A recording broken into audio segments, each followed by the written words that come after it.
Bien, aujourd'hui, je voudrais aborder le thème de la maladie d'Alzheimer. Quelles sont les premières informations que vous avez? Alors moi, la première chose, c'est une sensation. C'est déjà un goût de fer dans la bouche et la sensation d'un cerveau qui se durcit et qui se rétrécit. Oui, Comme s'il se transformait un peu en pierre. Ouais, alors moi, c'était, un peu la même chose. Donc le goût, je l'ai aussi et cette sensation, alors j'avais pas que le cerveau qui se durcissait, j'avais le corps aussi qui devient, très dense et durci et en même temps, du coup, comme, quelque chose qui s'ouvre au-dessus de toi, comme, si, au niveau énergétique, il y avait une conscience qui s'ouvrait mais au-dessus de la tête. Et il y a plus de connexion entre, le corps physique et l'énergie ou alors toi les alors je vois pas forcément. Enfin, après c'est par cas, hein, mais pas oui, déconnecté, mais en tout cas au-dessus. Il y a déjà une partie de l'énergie de la personne qui est au-dessus d'elle. Donc qui est alors toi dans le champ, coronal, mais qui ne vient plus, s'incarner complètement. d'accord. Elle reste figée au-dessus, ou du moins, elle ne circule pas jusque dans le corps physique. Ouais. Sous une autre image, moi j'ai vu en fait le corps physique donc qui se solidifiait et donc l'énergie de vie de la personne qui, se retrouvait, à l'extérieur de ce corps physique. À l'extérieur, moi je suis sur, l'énergie de vie qui est, au lieu d'être imprégnée et en harmonie avec le corps physique, elle est sur une couche extérieure. D'accord. Alors, c'est quoi le processus pour en arriver là, au niveau énergétique? Ça me fait partir du corps physique déjà. Si D'accord. le processus commençait par une, modification de la composition du corps physique. Un je vois un ralentissement des échanges énergétiques au niveau des cellules, au niveau aussi des cellules nerveuses.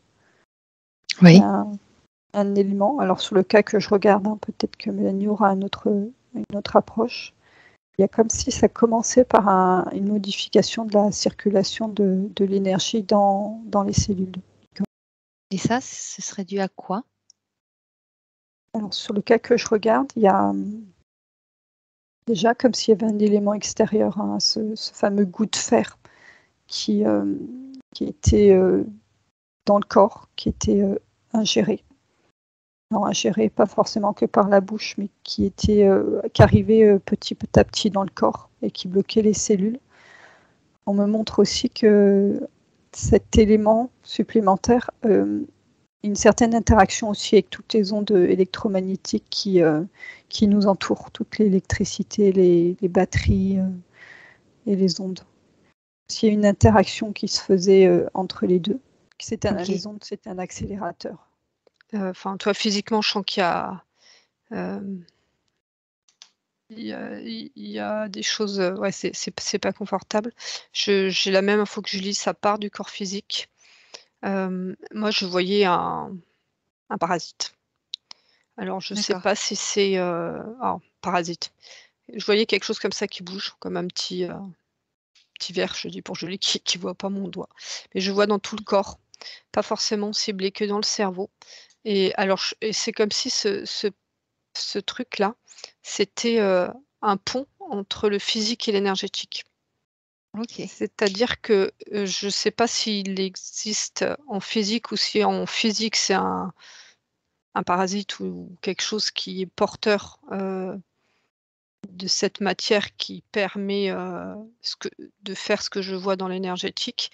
Mais en tout cas, potentiellement dans tout le corps. Donc après en fonction des cas, ça peut être ciblé que sur le cerveau, mais ça peut commencer par le corps physique et je le vois, circuler comme ça et faire, comme des comment dire? Des petits terriers, comme on dit, tu sais, Oui, les parasites du bois, on voit qu'ils font des rigoles comme ça des là, galeries. des petites Mmh. galeries et qui vient, faire, ouais des galeries donc qui créent des vides énergétiques. C'est vraiment au niveau cellulaire. Ça crée des vides énergétiques et dans ces vides énergétiques viennent s'installer d'autres choses. Mais la consistance de ce petit truc-là, alors, c'est la même chose que Julie. C'est ça que ce que voit Julie, ce qui est ça qui me donne le goût, un goût particulier dans la bouche et cette sensation métallique et que si il y a des ondes et tout ça, c'est un support de diffusion fréquentielle, d'amplificateur. Oui, d'accord. Et si tu regardes de plus près ces parasites? J'observe J'avais plus. quand même une sensation, celui que j'observe, d'artificiel. Vraiment celui Ouais, qui a c'est ce le que goût j'allais de dire. fer et qui est réceptif aux ondes. D'accord. Est-ce que si je vous parle d'aluminium ou de mercure, ça résonne? Oui, dans le sens où ça serait une alimentation de ce parasite. Alors moi, Alors C'est alimentation, mais plutôt une batterie. OK, donc ce parasite se servirait de l'aluminium et du mercure pour se développer. pour se développer, oui. Moi, ça me fait penser aux images qu'il y a, ont été observées au microscope sur les injections. Des trucs là D'accord. trucs noirs qui se mettent en place comme ça. Et puis Le graphène? ouais, ça fait penser à cette image. Ce que je vois, ça me fait penser à cette image-là. Et puis la notion, tu sais le prion, un des effets secondaires, du vaccin. On voit le prion, une espèce de protéine qui se met en place comme ça. Mais ça, ce sera encore une fois une conséquence du truc initial. Oui. Alors justement, regardez ce qui se passe, par rapport à ces parasites. Donc c'est artificiel, hein. Il y a quelque chose, en tout cas partie artificielle. Comment Oui, comment il se arrive ce balade. ouais. Oui, comment il arrive? Pour moi, il se balade dans tout le corps. Je regardais ce parasite. Il n'a pas de Oui. cellules privilégiées. Et comment arrive-t-il dans le corps, si c'est quelque chose d'artificiel? Ah, je crois qu'il y a plusieurs cas. Moi, je vois un cas, en tout cas, il est quasi présent dans l'environnement. Ouais, je vois respirer moi aussi.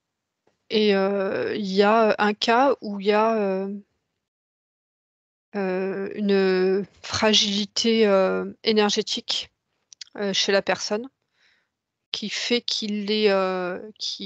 que dans l'énergie de la personne, il a des failles qui attirent ce truc-là et qui lui permet l'accès. Donc il y a tout un champ énergétique, traumatique, émotionnel qui fait qu'il y a potentiellement qui peut avoir accès, surtout se développer.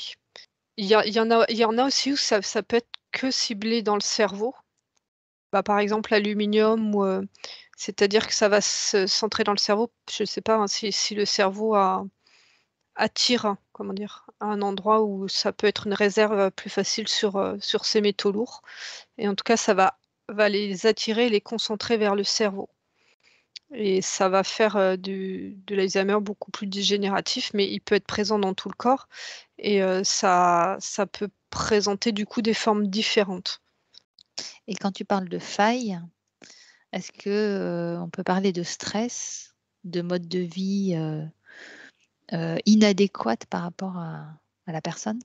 Ouais, en fait, c'est tout ce qui met en stress, l'organisme qui va le faire baisser en énergie. Donc il y a ouais, il y a ce que tu as cité, ça peut être des mémoires traumatiques, ça peut être, tout ce qui fait baisser en énergie. Moi, ce que je vois, c'est que ce parasite trouve donc dans le champ énergétique de la personne, il est autant en interaction avec le physique qu'avec les corps énergétiques proches. Et en fait, quand il trouve une faille, donc un endroit où l'énergie de la personne est moins dense, le parasite se met là et en fait accentue l'ouverture et attire des énergies basses de l'extérieur. C'est comme si en fait il creusait la faille et ça permettait de faire rentrer autre chose et donc d'accentuer tout ce qui Les est lié à la symptômes. faille. Les symptômes. Alors là, je suis sur un symptôme émotionnel. C'est une blessure qui est émotionnelle, donc qui a fait une faille dans le corps énergétique. Et en fait, le fait d'ouvrir cette faille, ça accentue, je suis sur une émotion de colère, ça accentue cette émotion. Et l'émotion, il n'y a plus de filtre. Ça rentre directement dans le corps physique. D'accord. Alors, vous disiez que ce parasite se trouvait dans notre environnement. Mais il est artificiellement mis dans notre environnement, c'est pas naturel. D'accord. Alors, il est mis comment artificiellement? Je vois des sortes de ça me monte. Alors, je vois pas l'engin, mais ça me fait une sorte de pulvérisation, comme si c'était pulvérisé. D'accord. C'était Un produit? pulvérisé. Oui, c'est pulvérisé dans Euh, les airs et de ça a l'air quand même ciblé, comme s'il devait déjà arriver dans un endroit à faible fréquence. C'était mis dans un lieu ou un espace, hein, ça peut être une ville, un endroit où les énergies sont très hautes. Ils ne pouvaient pas, se développer. Ouais. C'est ce que je voyais aussi, que D'accord. c'était diffusé dans l'air et qu'en même temps, je voyais des pots d'échappement et qui pouvaient se propager sur un environnement déjà assez pollué. Mais bon, on a les villes, mais ça me montre aussi à la campagne, enfin les campagnes agraires, agricoles, avec la diffusion de produits dans les champs. Oui. Ça crée aussi ça, un environnement propice à leur développement. D'accord. Qui diffuse ce parasite? Des gens qui nous veulent du bien. C'est toujours les mêmes êtres, hein, qui veulent le contrôle de la masse. D'accord. C'est un Et ça fait outil depuis longtemps? Moi, ça j'avais me montre. post-guerre, Oui, je suis pareil. Ça me montre post-guerre mondiale. les avions, quand les premiers avions militaires, je suis sur des avions militaires. Passage des premiers avions, à partir du moment où il y a eu des premiers avions militaires. D'accord. Et avant ça, la maladie d'Alzheimer n'existait pas? Pas celle qu'on observe.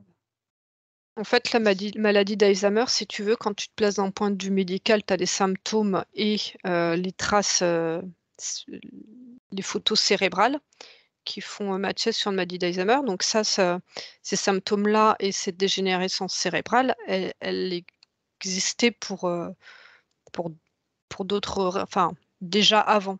Sauf que Oui. là, ce qui a été rajouté, ça crée les mêmes symptômes et la même dégénérescence, mais finalement avec un vecteur qui accentue, enfin qui accélère ces symptômes Et et qui ces est photos cérébrales. artificielle. Ouais. Et là, on voit qu'en D'accord. plus, c'est pas forcément que dans le cerveau.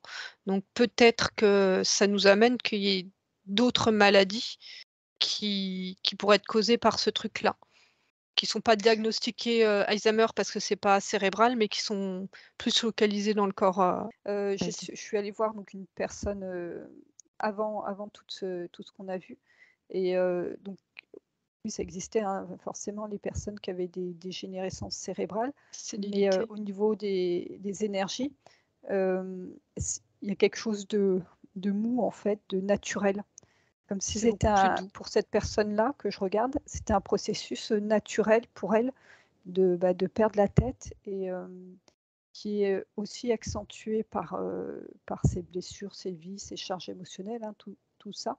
Mais en fait, au niveau de son énergie, il y a une continuité, une énergie qui se fait, alors que quand on regarde maintenant, c'est comme si tout se figeait en fait et que les failles, je disais, s'ouvraient, que le corps et la personne n'étaient plus en mesure en fait, perdait sa souveraineté dans sa maladie. Alors que dans le cas que je regarde, l'être entier qui vit cette maladie est souverain de cette maladie. D'accord. Est-ce Mm. que c'est pour le corps une manière de vivre de façon plus légère sa fin de vie, c'est-à-dire quand on oublie, quand on ne se rend pas compte, mais qui permet à la personne de moins souffrir? Oui, d'accord. Tu vois, Alors, le cas ouais, que j'observe, en fait, elle perd la mémoire, cette dame. Mais, oui, mais en fait, c'est pour compenser les charges c'est émotionnelles ça, oui. qui sont présentes dans ses corps et qu'elle n'a pas pu libérer pendant sa vie, hein. Et donc ce processus permet de le vivre bien, en fait, de perdre la mémoire. D'accord. Il y a quel de l'ordre de la douceur du phénomène dans le cas que j'observe.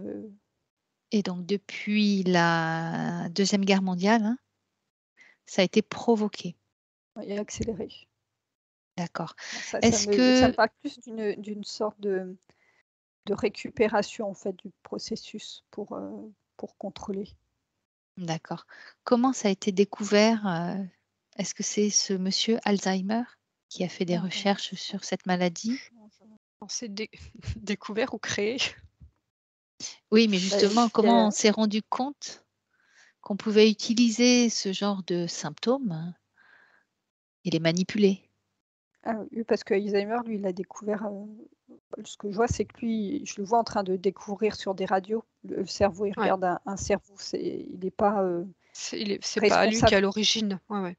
Oui, on Il est espère. arrivé un peu comme un cheveu sur la soupe, mais derrière ça, moi, enfin, je vois même, l'entre-deux-guerres, que c'est comme si ça avait, commencé, après la Première Guerre mondiale et que la 2e guerre mondiale avait été un terrain favorable, énergétiquement parlant pour l'expérimenter.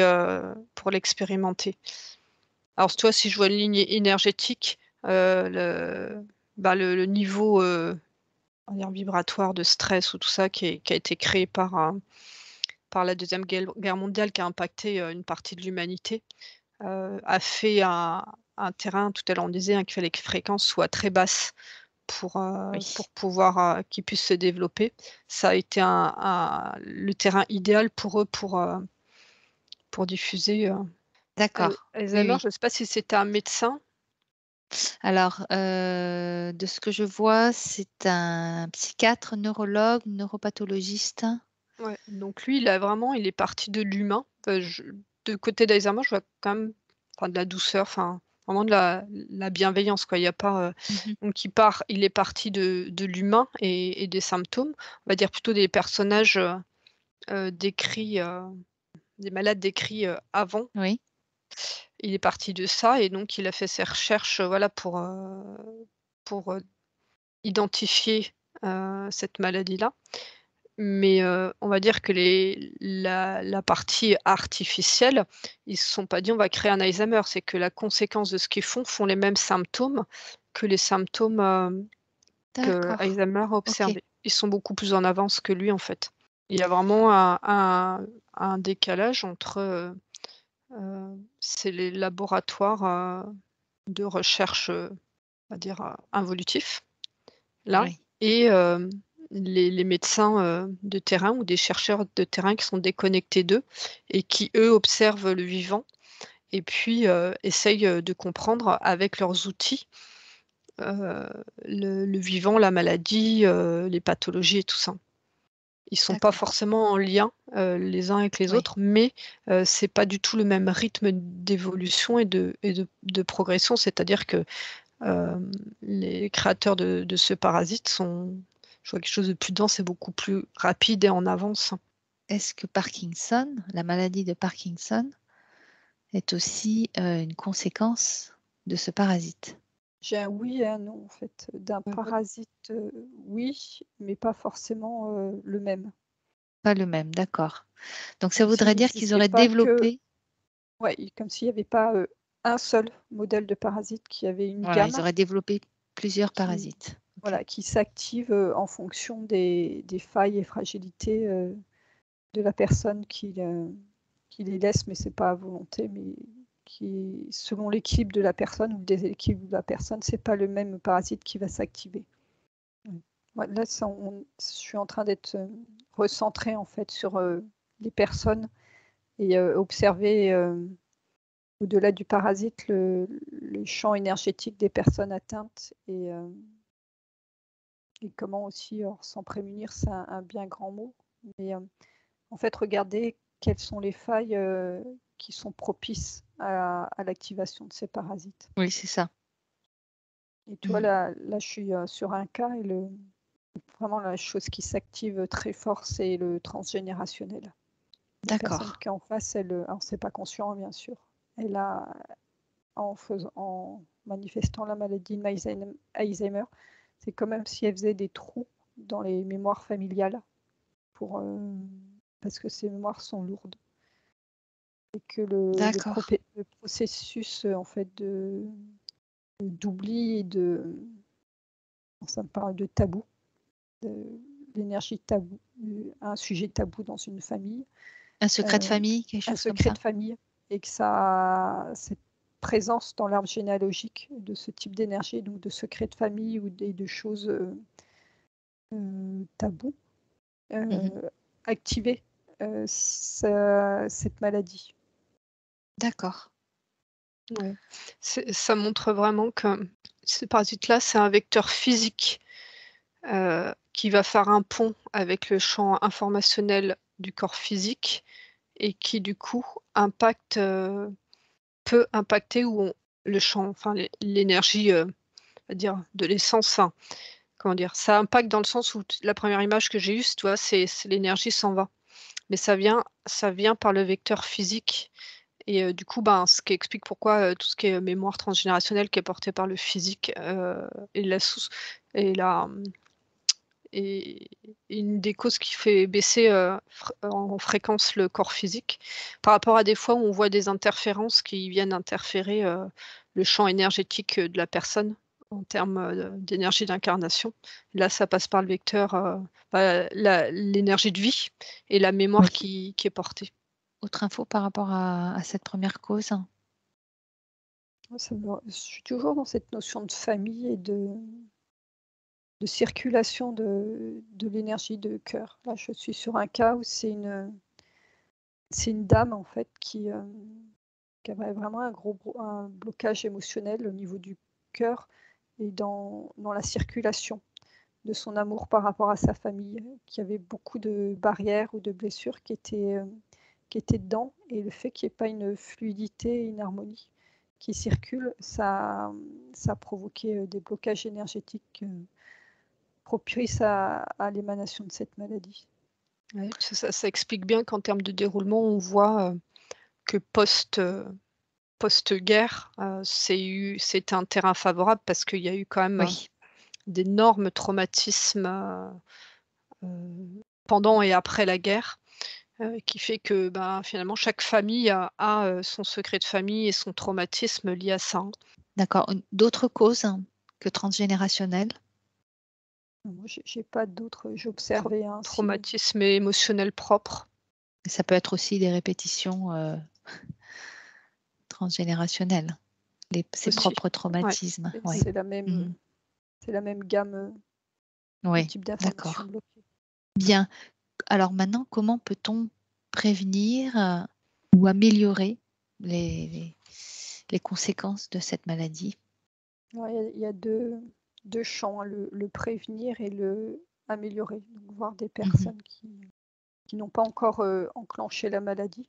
En fait, il y a les pôles qui ont été cités, tout à Oui. l'heure. Donc il y a, prévenir, ça va être, ben, le travail, sur soi et sur, toutes ces mémoires transgénérationnelles qui fait que, ben, la vibration, va pas attirer, la Oui. fréquence de ce parasite. Il va y avoir, tout ce qui est vraiment dans, on va dire, dans l'alimentation, dans l'hygiène de vie, fait que comme on a vu tout à l'heure, enfin la présence d'aluminium ou d'autres choses fait que ça fait une alimentation qui lui permet de se développer. Je Et regarde s'il y a autre chose, hein. je Vas-y. Oui. regardais, moi sur le cas, d'une personne qui avait déclenché, où la difficulté c'est comme elle perd, sa souveraineté, ses capacités, cognitives. Donc en tout cas son corps physique n'a pas les moyens de faire une quelconque, demande spécifique ou demande de soins. Et l'accompagnant, hein, que ce soit un proche qui souhaite l'aider, se rend compte la difficulté de la souveraineté, la non-ingérence par rapport à cette personne. Et là, ce que je vois dans un cas, donc, il y a un proche qui veut aider sa maman là, qui est malade. Et en fait, elle va consulter une personne qui est médium, enfin, qui a des capacités télépathiques. Et en fait, ce qu'elle lui propose, c'est de mettre dans le subtil devant sa maman une information de souveraineté. Et elle le propose à la partie éthérique de sa maman de capter l'information de la souveraineté et l'énergie. Comme ça, la partie éthérique, qui elle est plus équilibrée que la partie physique, peut choisir de prendre l'information ou non. Et donc, ça fait augmenter ses fréquences. En tout cas, au niveau éthérique, ça fait évoluer. La partie physique, dans ce cas-là, je ne la vois pas sortir de la maladie d'Alzheimer, mais on est plus dans un accompagnement de l'âme et nouveau subtil de la maman. Oui. C'est une personne qui est vraiment âgée. Et là, ce travail s'est fait pour qu'elle se libère, qu'elle soit libérée pour son passage dans une autre dimension. D'accord. Donc ça, c'est quand vraiment les symptômes sont là, la maladie est installée. D'accord. Oui. Moi, j'avais la notion de chélateur. Donc après, c'est vraiment travail sur le terrain, on est dans le physique. Et tout ce qui est en lien avec les métaux lourds. Donc une détoxification. Ouais, par la chélation. En fait, tu as le drainage qui évacue. La chélation, c'est quand ça va chercher à l'intérieur des cellules. Je ne sais pas si c'est que les métaux lourds, mais tout ce qui est toxines et tout ça. Donc ça sort dans un premier temps, ça met dans l'organisme. Et après, le drainage, c'est les organes comme le foie, les reins qui vont traiter et nettoyer ce qui est sorti des cellules. Ouais, je vois. Alors, la chélation est un procédé médical visant à éliminer la présence de métaux nuisibles dans l'organisme à l'aide d'un agent chélateur chimique ou organique. Alors, tu as quoi comme produit qui pourrait agir? Là, c'est de la phytothérapie. Oui. Enfin, je veux dire, faut faire des recherches précises parce que, ouais, on peut pas donner de traitement.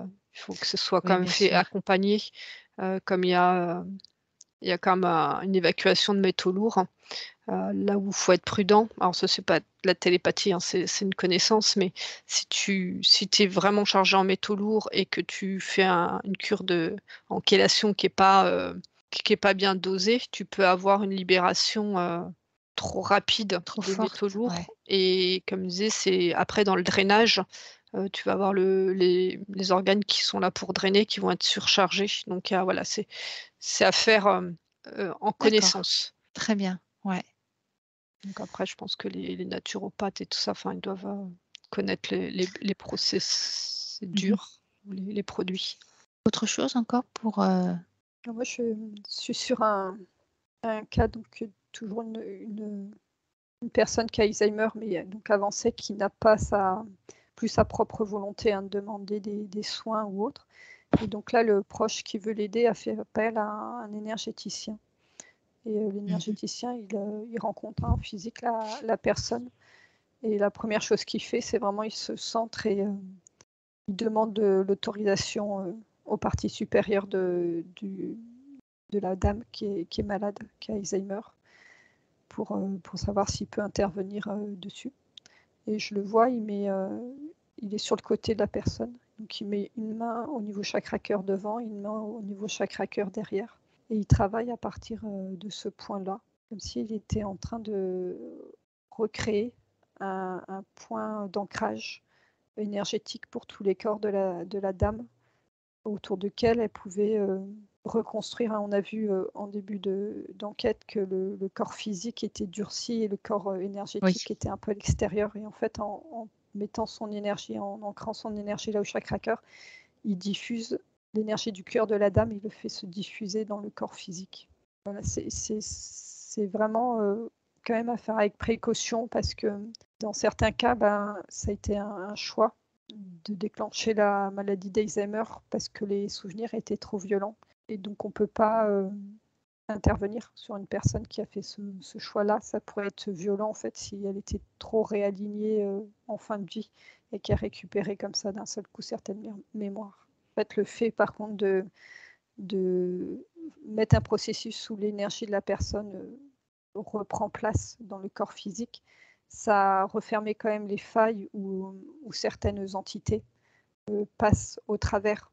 En fait, comme le corps physique et énergétique, il y a une faille qui se fait, certaines personnes malades se font incorporer quelque part par des entités extérieures. Et donc là, le travail que fait l'énergéticien, c'est de recréer la coquille énergétique de protection de la personne.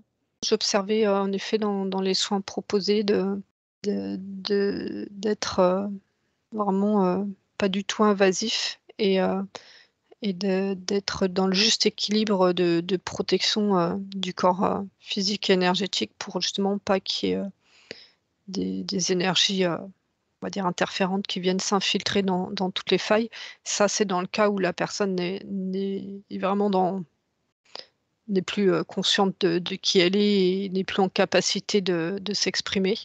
Ça me montre dans l'évolution, tu vois, comme s'il y avait en fait, tu as les premiers symptômes et il y a un moment, c'est pas comme si c'était un point de bascule, il y a un champ émotionnel, une grande peur, une grande terreur qui vient faire basculer dans le schéma énergétique qu'on a vu tout au début, les premières images qu'on a eues. Je vois vraiment un moment de bascule et c'est un choc émotionnel ou une prise de conscience.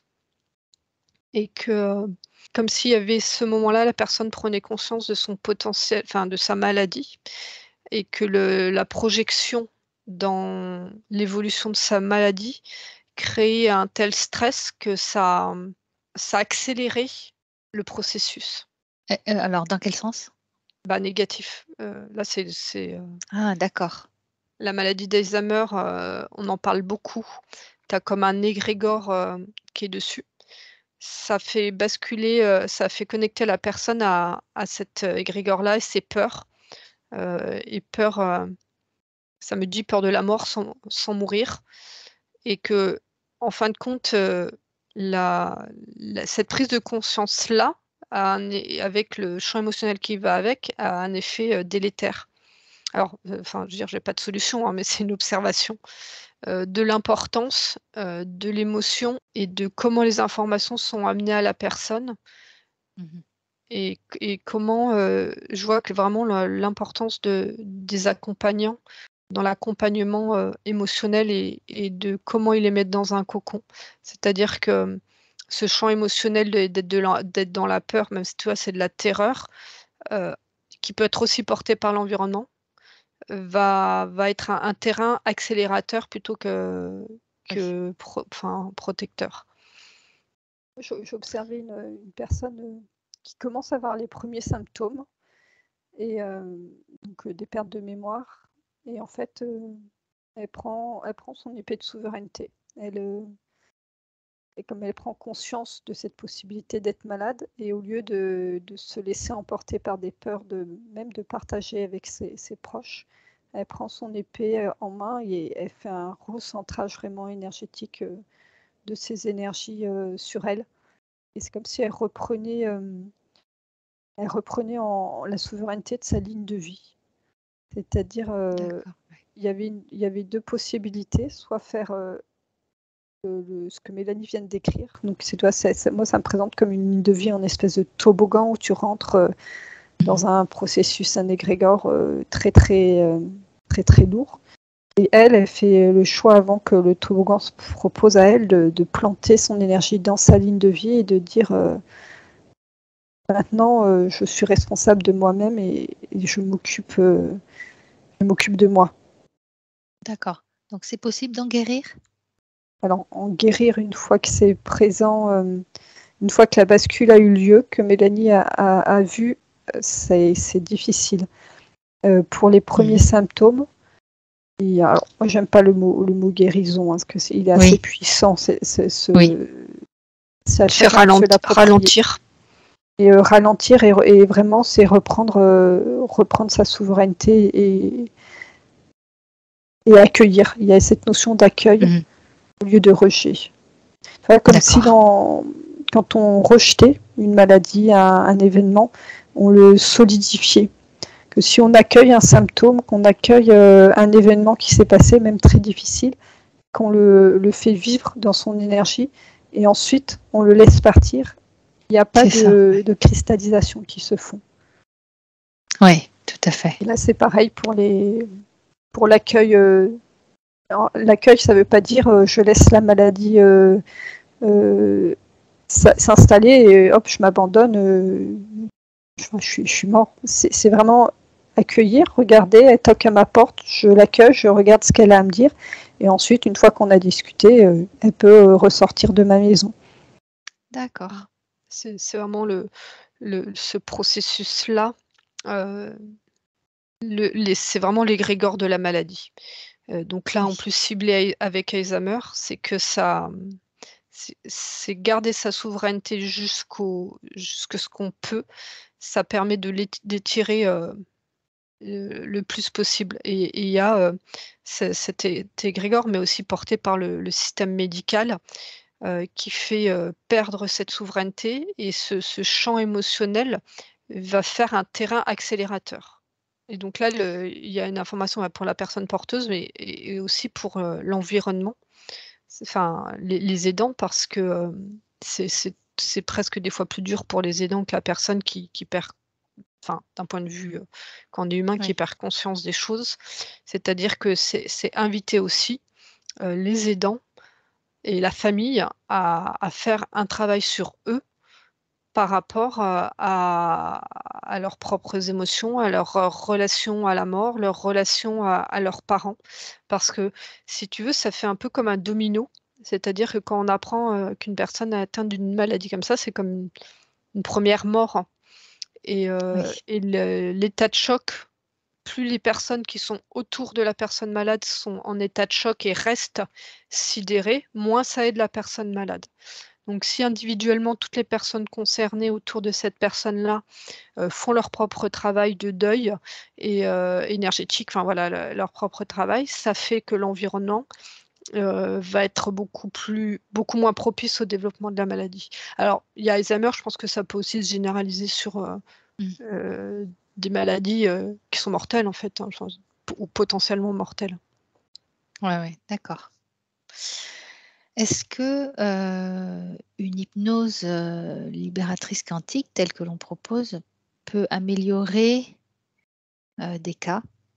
Alors, moi, je vois dans l'intervention avant le basculement, si la personne, justement, dans ce processus de je pose ma souveraineté, fait ce chemin-là de compréhension d'elle-même, ça va aider à accompagner, parce que comme il y a la conscience qui va venir et le champ énergétique qui peut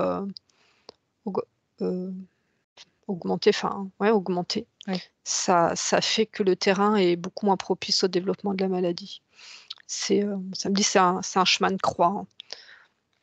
Ouais, d'accord. Parce que ça veut dire que si la maladie se développe, c'est qu'il y a ce qui est dans l'information est venu jusqu'à Jusqu'au physique. impacter la matière, et donc le chemin dans l'autre sens, enfin, ça C'est long.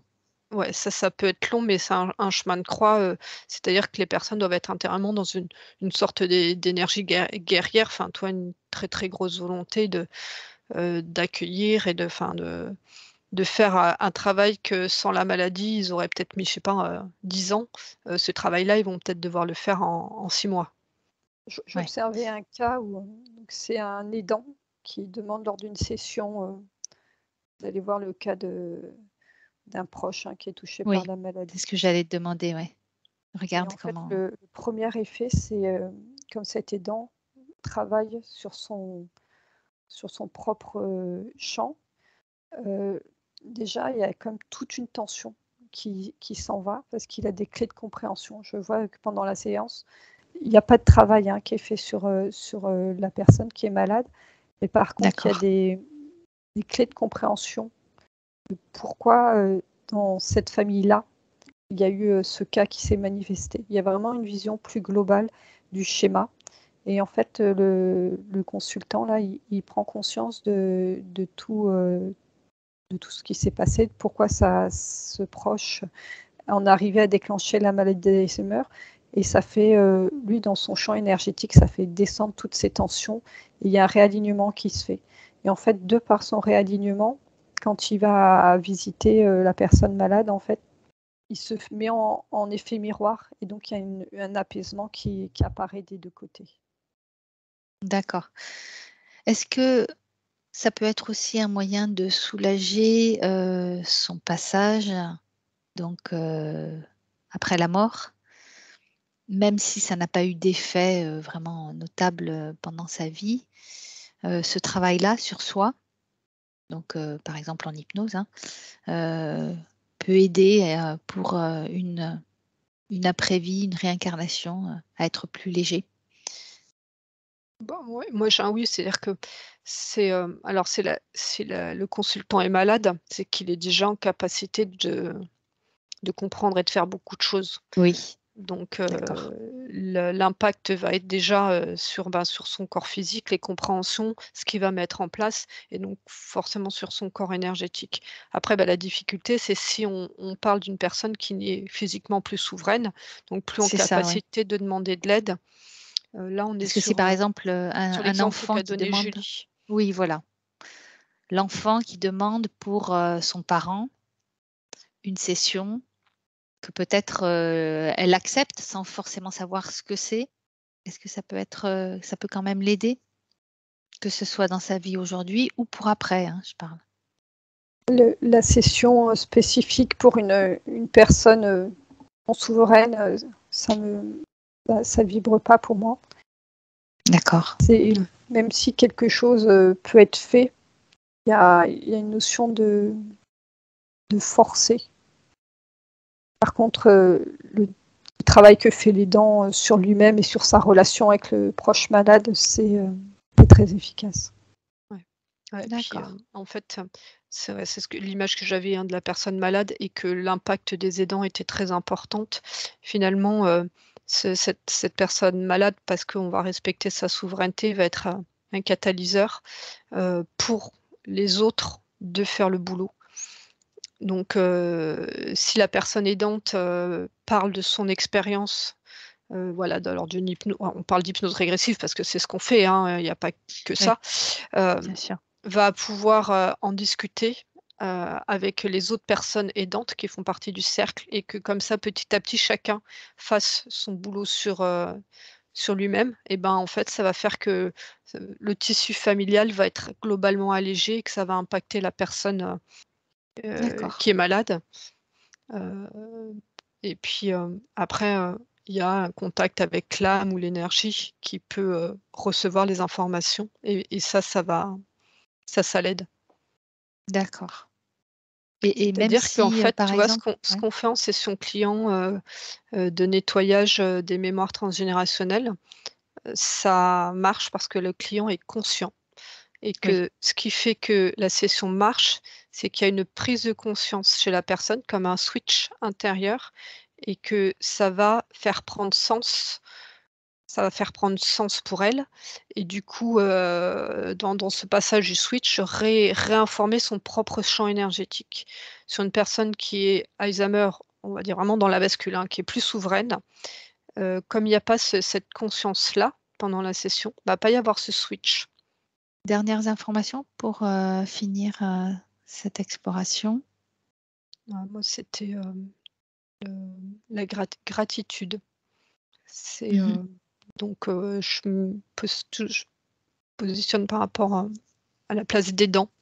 C'est-à-dire que si les aidants et la famille ont cette conscience-là, on va dire sur ce processus énergétique que, le terrain, en fait, comme si la personne malade était celle qui portait la charge de toutes les mémoires, enfin toutes.